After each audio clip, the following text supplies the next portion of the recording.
Super duper doo, how are you? What do you do if you need to lose weight? Some of the experts are suggesting, in fact a lot of experts are suggesting, that exercise doesn't help you to lose weight. It's good for fitness, it's good for strength, it's good for longevity, but if you need to lose weight, exercise won't help. And those experts are right. But Rowie, you're an exercise professional, of course exercise is good for losing weight. No, it's not in the traditional sense, because exercise for most people is long, slow and boring, and there's lots of reasons why exercise doesn't work for weight loss. So let's look at them really closely and carefully, and if we could just consider what some of the challenges are so that we can get people healthy, fit and strong, and if somebody needs to lose weight, let's make sure that they do. So the first thing to consider, I always start at the top of the body. Let's start with the brain. If you are exercising to lose weight, is it possible that you'll hate it?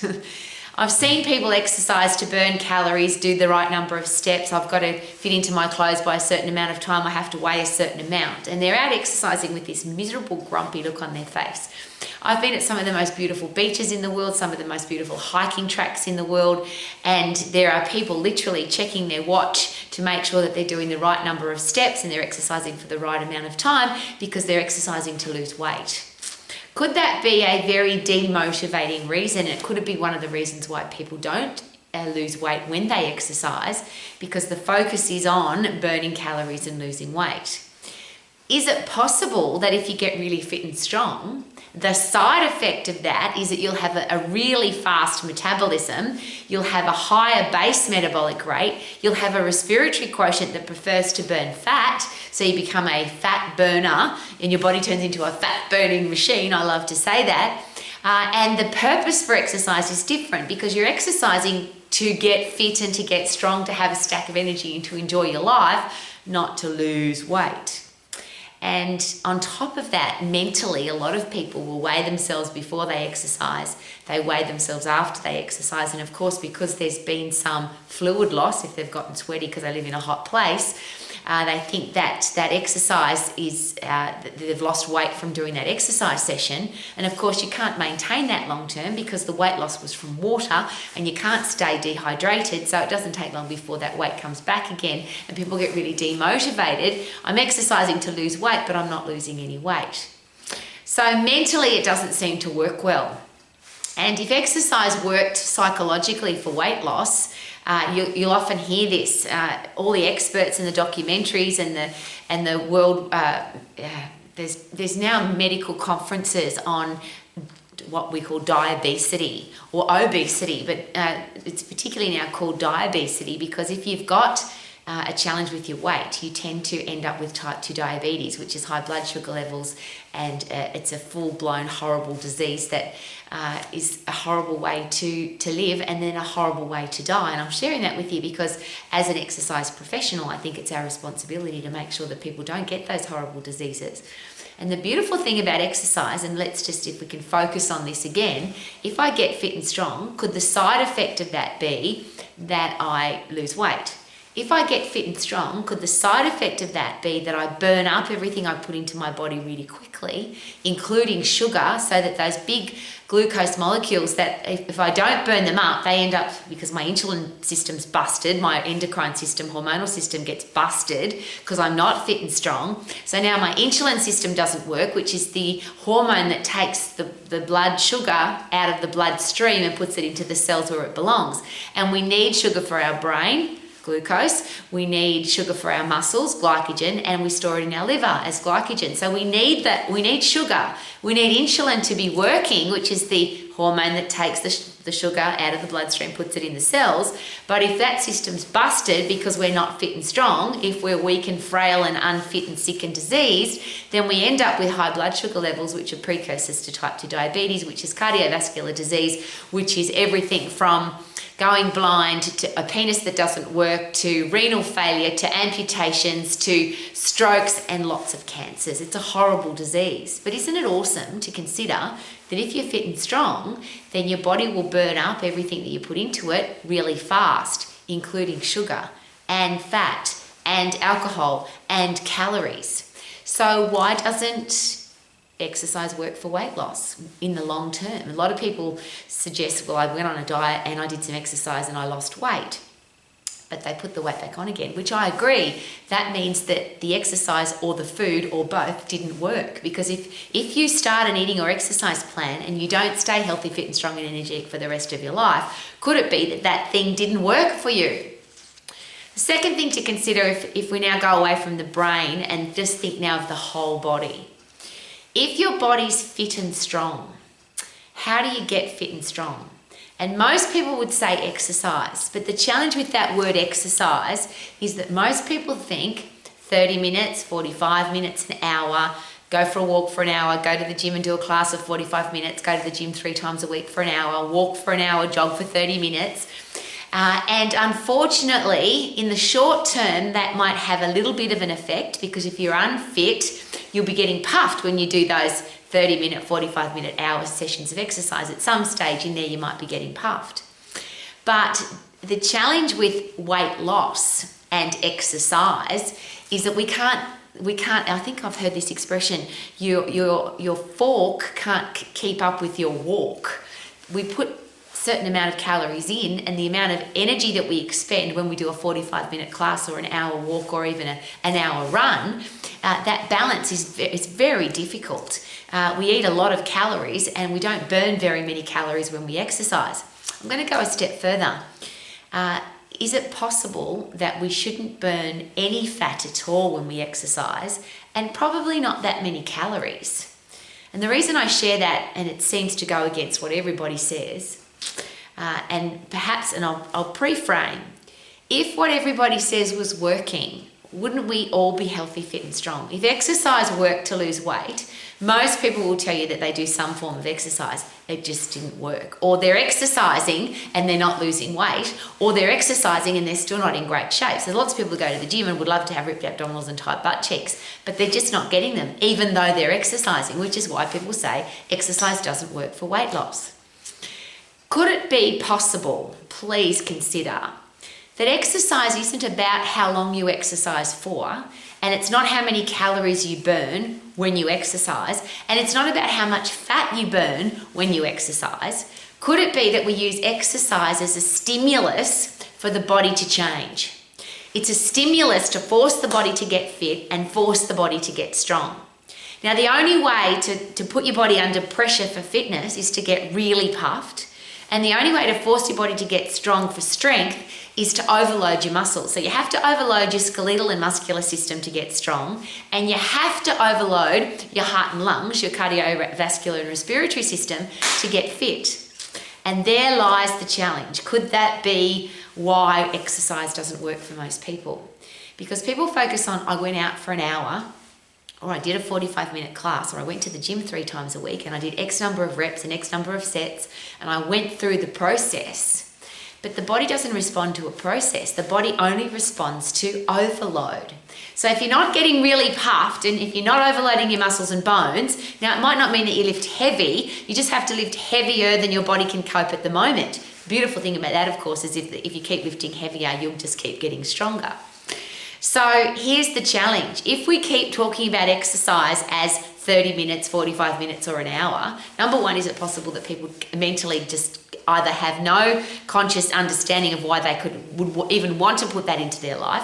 For a lot of people, it's too long and too boring and they don't have time to do it. But my question is very personal and very important. Why would we get people to exercise for 30 minutes, 45 minutes, or an hour?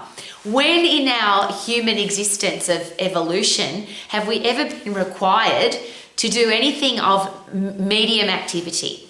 So if we're hunters and gatherers, and we haven't evolved from that yet, we're either searching for food, so we're walking long distances quite slowly, or we are finding food, which means we have to run away from the wild animal that's trying to eat us, or we have to turn and fight the wild animal so that we've got something to eat.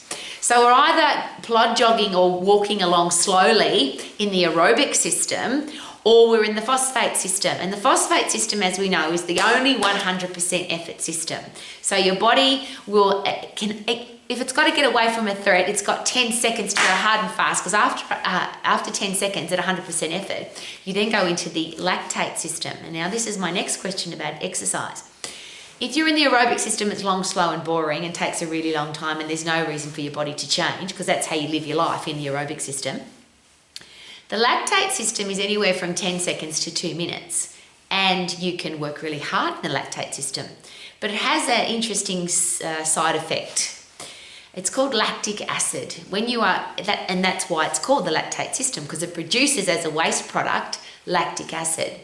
Acid pushes up against nerve endings and causes pain, burning sensation, which you'll often hear people say, and it really fascinates me, because if somebody's got a burning sensation in their muscles, number one, it means they're definitely not burning fat.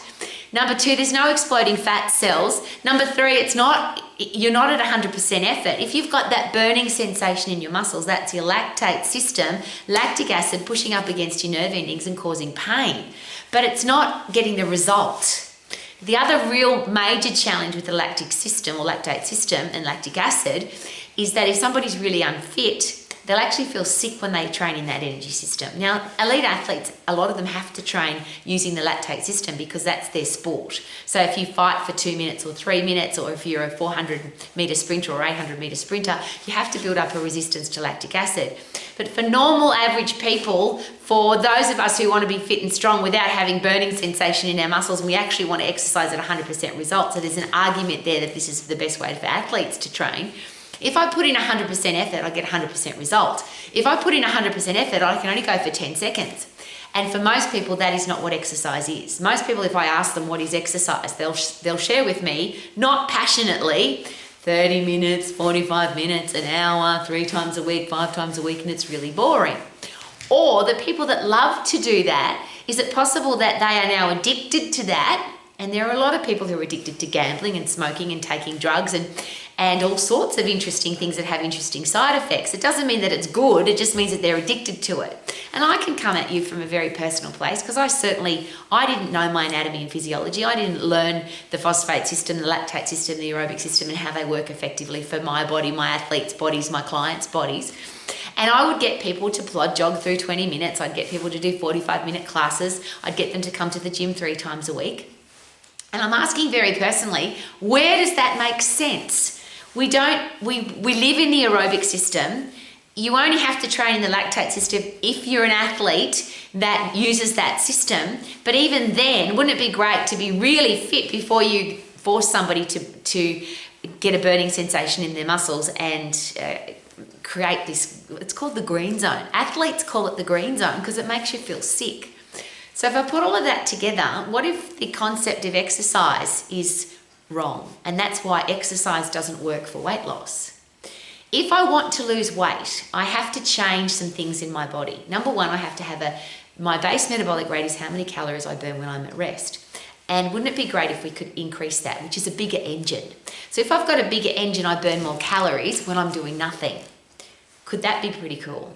Now that comes from muscle. The more muscle you have, the faster your base metabolic rate. So if I'm a woman, for example, and you're old like me, you don't want to be losing muscle, you want to be maintaining muscle so you keep the size of your engine.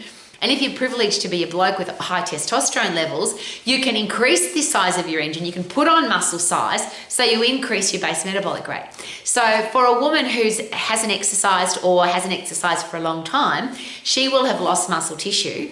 If you then build that muscle back, her base metabolic rate will go up, which means at rest, she's going to burn more calories. Her body requires more energy. I think that's bloody exciting. The next thing that we need exercise to do, so base metabolic rate increases when you replace or gain more muscle. Awesome. Your metabolic rate obviously spikes. That's the speed that you burn calories, any calories. That spikes when you do anything. So if you burn less calories sitting down than you do standing up. You burn more calories walking than you do standing, and you burn more calories jogging than you do walking, and obviously burn more calories sprinting than you do when you jog or walk. But you can't sprint for a long time. So the amount of calories that you can burn in 10 seconds is not very many, which is why when I go to get fit and strong, I don't want to burn that many calories. I don't care about how many calories I burn, and I don't want to burn any fat, because when you work at 100% effort in the phosphate system, you're not burning fat. You're burning stored energy, immediate stored energy inside the muscle. You're not burning very many calories, but what you are doing is changing, massively changing what's going on inside your body. You are creating pressure. You're forcing your body to change. So number one, you'll get an increased base metabolic rate because you're going to replace muscle tissue or gain muscle tissue. You're going to increase your metabolic rate because obviously when you sprint, you have to create a burst of energy. So your metabolism goes through the roof. So the speed that you're burning calories for that 10 seconds is very fast. But your respiratory quotient, which is where are those calories coming from? If you're constantly putting your body under intense pressure, if you're constantly putting in 100% effort, your brain, very smart, and your endocrine system, very smart, your hormones say this woman is constantly forcing us to work at 100% effort, which the energy source for that is not fat. We have to use stored carbohydrate, we have to use stored energy and stored phosphates inside the muscle. So what we have to do is make sure that we save we have to save the carbohydrate that she's going to use in the stored phosphates that she's going to use for her 100% effort burst. So for the rest of the time, the other 24 hours of the day, we need her to be burning fat because we store lots of fat. We only store half a kilo of carbohydrate. Glycogen, sugar, glucose, whatever you want to call it, carbohydrate has a storage limit of around about half a kilo. So when you say I'm overweight, it's not the carbohydrate that's weighing heavy on the scale because there's only half a kilo in your body of carbohydrate. But that carbohydrate is the intense fuel required, the pure fuel required to work really hard. Sugar is the energy for your muscles, and it's also the energy for your brain. And just as a quick side note, when you're in hospital and you can't eat any food, they put you on a glucose drip because glucose is what your brain runs on. So just something to consider. So if I get really fit because I am exercising in the phosphate system, and if I get really strong because I'm lifting in the phosphate system, I get more muscle, replace muscle. I get really fit, so I get an increased base metabolic rate, burn more calories. I spike my metabolic rate a day, and as I always share, 4 puffs an hour. There's lots of reasons for doing that. The energy burst is amazing. What happens inside your brain is amazing, but you're also intense bursts of activity is increasing your metabolism. Also gives you energy. So when you've got more energy, you do everything else faster. You vacuum faster, you wash the car faster, you can pick up your children because you're stronger. You can just do everything quicker. So throughout the day, you burn more calories, you have an increased metabolic rate because you've got more energy. This is pretty exciting. But the thing is the respiratory quotient. When you change your respiratory quotient, where the calories are coming from, your body saves the carbohydrate for intense activity and turns your body into a fat-burning machine at rest. A fat-burning machine at rest. And as I always share, most humans, I think all humans, spend a lot more time doing nothing than they do intense activity, phosphate system, sprinting and lifting. Phosphate system is 10 seconds. If you move, and I don't like to use the word exercise because people think long, boring and slow. If you do an intense burst of activity at 100% effort for 10 seconds, everything changes. Your brain chemistry changes. It's called the fight and flight system for a reason, because you're either fighting a threat or you're running away from a threat. And if you're lifting heavy or sprinting, the rest of your body doesn't know that it's not a wild animal. It just knows, hey, she wants us to sprint or she wants us to fight. So all of the chemicals required to turn your body into a fight and flight machine, epinephrine, adrenaline, cortisol, and interesting, those ones are responsible also for human growth hormone and testosterone, which is really good for replacing muscle and building muscle.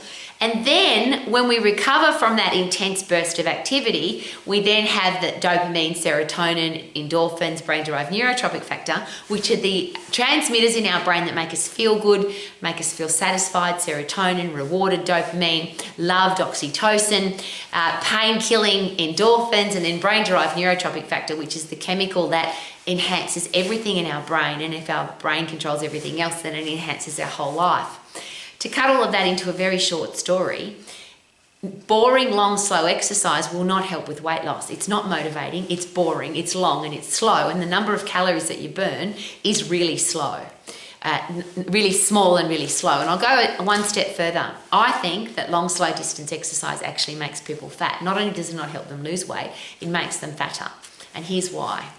Please consider how many calories are burnt in an hour when you go walking, or 30 minutes when you go jogging, plod jogging, even 45 minutes in a class. If you're pacing yourself through anything, the number of calories burnt in that 45-minute period, that 1 hour period, and I'll be very generous, but let's say it's 500 calories. Let's say it's 1,000 calories. It's not, but let's say that it is.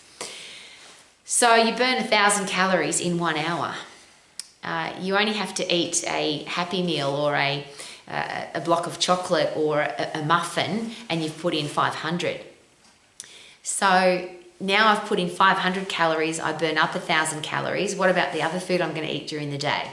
Most people, even if you're counting calories, to live on a restricted calorie counting diet is very, to me, I can't think of anything worse. To me, diet is the only thing I can think of is the first 3 letters, which is die. Can't have, mustn't have, don't have the things that you love. And usually the things that you love are very high in calories. So it really doesn't matter how much exercise you do. And I'm sure you've heard the comparisons where if you have a glass of Coca-Cola, you have to exercise for an hour. Or if you have a muffin, you have to exercise for half an hour.